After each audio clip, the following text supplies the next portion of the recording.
നമസ്കാരം. സോഡിയാക് മീഡിയയിലേക്ക് എല്ലാ പ്രേക്ഷകർക്കും സ്വാഗതം. 2026 ആഗസ്റ്റ് മാസത്തെ രേവതി നക്ഷത്രക്കാരുടെ നക്ഷത്രഫലമൊന്ന് പരിശോധിച്ച് നോക്കാം. രേവതി നക്ഷത്രക്കാരെ സംബന്ധിച്ച് വളരെ നല്ല അഭിവൃദ്ധി ഉണ്ടാകുന്ന, വളരെ നല്ല ദൈവാധീനമുള്ളൊരു മാസമാണ്. കാരണം എന്താ വെച്ചാൽ ചന്ദ്രലഗ്നാധിപത്യം വഹിച്ച് കർമാധിപതി ഉച്ചബലവാനായിട്ട് 5ാം ഭാവത്തിൽ നിൽക്കുന്നതുകൊണ്ട് തൊഴിലിൽ സ്ഥാനക്കയറ്റം പോലെയുള്ള കാര്യങ്ങൾക്ക് ശമ്പള വർധനവിനും യോഗമുള്ളൊരു മാസമാണ്. അപ്പോൾ സാമ്പത്തികമായി നല്ല അനുകൂലമായിരിക്കുന്ന ഗുണഫലങ്ങൾ അനുഭവിക്കും. ഭാഗ്യാധിപതി 4ാം ഭാവത്തിലാണ്, കർമ്മസ്ഥാനത്തേക്ക് ഭാഗ്യാധിപതി ദൃഷ്ടിയുണ്ട്.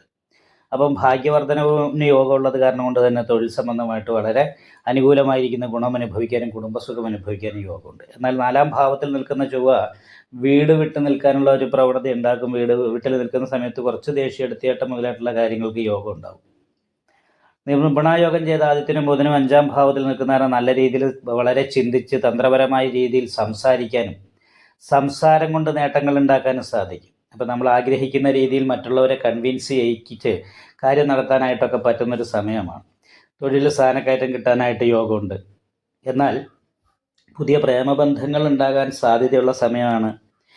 പ്രിയ കലഹങ്ങൾ ഉണ്ടാകാൻ സാധ്യതയുള്ള സമയമാണ്. അതായത് കാമുകന്മാർ തമ്മിൽ പ്രിയ കലഹം, സൗന്ദര്യപ്പിണക്കം, ഭാര്യ ഭർത്താക്കന്മാർ തമ്മിൽ ചെറിയ കാര്യത്തിന് സൗന്ദര്യപ്പിണക്കം. അപ്പോൾ ഇങ്ങനെയുള്ള കാര്യങ്ങൾ കൊണ്ട് മനസ്സമാധാനക്കുറവ് ഇടയ്ക്ക് കൂടായികയില്ല.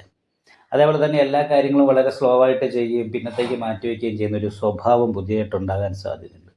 അപ്പം അങ്ങനെ ഒരു സ്വഭാവം ഉണ്ടെങ്കിൽ അത് മാറ്റിവെക്കാനായിട്ട് പ്രത്യേകം ശ്രദ്ധിക്കുക. 10 രൂപ ചിലവാക്കേണ്ടടുത്ത് 20 രൂപ ചിലവ് വരാൻ സാധ്യതയുള്ള സമയമാണ്. അനാവശ്യ ചിലവ് വർദ്ധിക്കും. അപ്പോൾ വളരെ ചിന്തിച്ചിട്ട് ചിലവ് അനാവശ്യമായിട്ട് വർദ്ധിക്കാതിരിക്കാനായിട്ട് നമ്മൾ പലപ്പോഴും തന്നെ ശ്രദ്ധിക്കണം. കാൽപാദത്തിന് വേദന ഉണ്ടാകാൻ സാധ്യതയുണ്ട് ഇടയ്ക്കിടയ്ക്ക്. അതുപോലെ ഗ്യാസ് ട്രബിൾ പോലെയുള്ള രോഗങ്ങൾ കൊണ്ട് ഉദര സംബന്ധമായിട്ട് സ്വസ്ഥതക്കുറവ് അനുഭവപ്പെടാനായിട്ട് സാധ്യതയുള്ള സമയമാണ്. അതും നമ്മൾ ശ്രദ്ധിക്കേണ്ടതാണ്. അപ്പോൾ ഭക്ഷണത്തിലൊക്കെ കൃത്യത വരുത്താനായിട്ട് ശ്രദ്ധിക്കണം. അനാവശ്യ ചെലവ് വരാതിരിക്കാനായിട്ട് ശ്രദ്ധിക്കണം. കാരണം എന്താ വെച്ചിട്ടുണ്ടെങ്കിൽ ഭാതകാധിപതിയും ശത്രുസ്ഥാനാധിപതിയും ഒരുമിച്ച് യോഗം ചെയ്ത് നിൽക്കുന്ന കാരണം കുറച്ച് ശത്രുദോഷത്തിൻ്റെതായിരിക്കുന്ന ദുരിതങ്ങൾ അനുഭവിക്കാനുള്ളൊരു യോഗം ജാതകത്തിലുണ്ട്.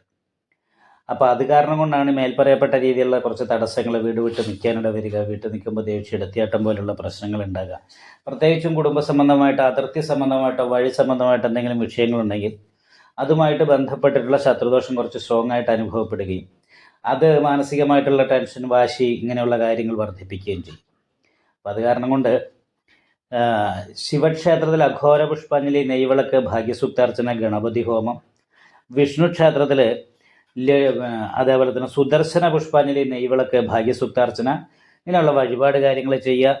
അതിനോടൊപ്പം തന്നെ ദേവീക്ഷേത്രത്തിലും ഗുരുതി പുഷ്പാഞ്ജലി, നെയ്വിളക്കം കഴിപ്പിക്കുക. നല്ല രീതിയിൽ പ്രാർത്ഥന ഉണ്ടാകും.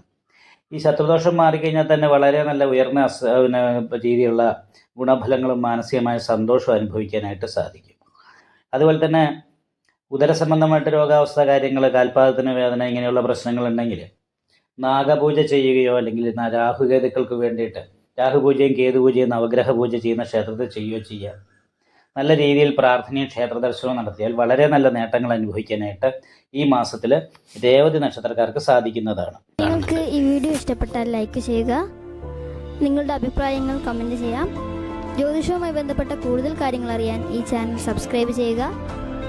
ഞങ്ങളുടെ ഓൺലൈൻ കൺസൾട്ടൻസി നമ്പർ താഴെ ഡിസ്ക്രിപ്ഷൻ ബോക്സിൽ കൊടുത്തിട്ടുണ്ട്. ആവശ്യമുള്ളവർക്ക് കോൺടാക്റ്റ് ചെയ്യാവുന്നതാണ്.